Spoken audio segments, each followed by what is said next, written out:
একটা মিটিং ডাকলে তারা আওয়ামী লীগের লোকজনকে নিয়ে মিটিং করে, বিএনপির কোনো নেতা কর্মীকে তারা মিটিং করতে পারে না। বাংলাদেশ জাতীয়তাবাদী দল বিএনপি দৌলতপুর উপজেলা শাখার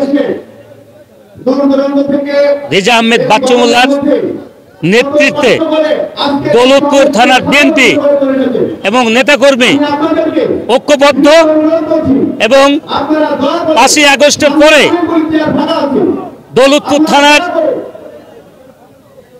বিএনপি নেতাকর্মী তারা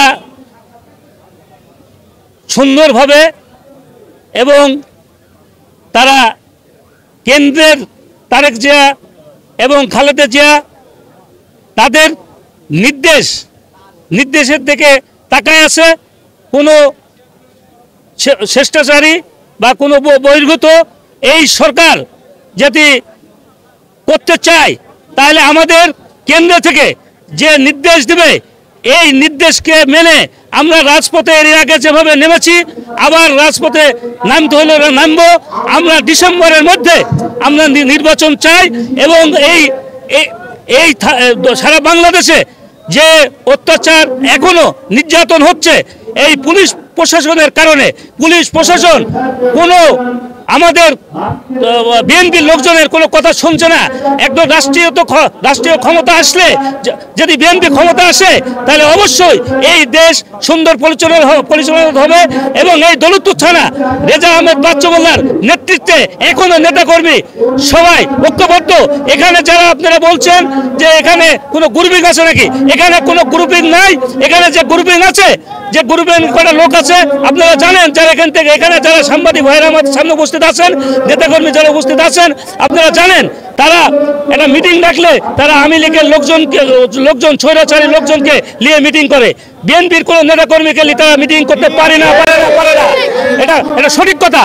আপনারা দেখেন রেজা আহমেদ বাচ্চু মোল্লার সঙ্গে এই দৌলতপুর থানার 98% লোক রেজা আহমেদ বাচ্চু মোল্লার সাথে ঐক্যবদ্ধ আছে এবং 17 বছর রেজা আহমেদ বাচ্চু মোল্লার নেতৃত্বে আমাদের নেতৃত্বে এই থানা বিএনপির নেতৃত্ব সে দিয়েছে এবং এই যে আমরা এই যে 39টা মামলা 1600 আসামি হাইকোর্ট থেকে জজ কোর্ট নিম্ন কোর্টে সব রেজা আহমেদ বাচ্চু মোল্লা এবং আমাদের নেতৃত্বে তাদের জামিন করেছি এবং গুম খোঁজখবর রেজা আহমেদ বাচ্চু মোল্লা নিয়েছে।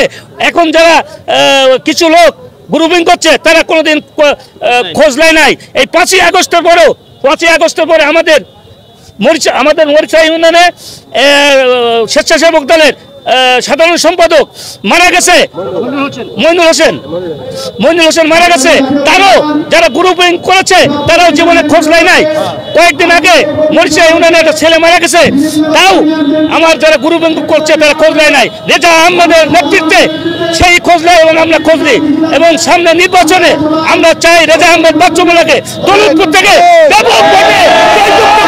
খালেদা জিয়াকে প্রধানমন্ত্রী করে আমরা রাষ্ট্র পরিচালনা করবো, এই আশাবাদ ব্যক্ত রেখে আপনাদের সবাইকে ধন্যবাদ রেখে আজকে যারা সাংবাদিক ভাইরা আছেন তাদের সুস্বাস্থ্য কামনা করে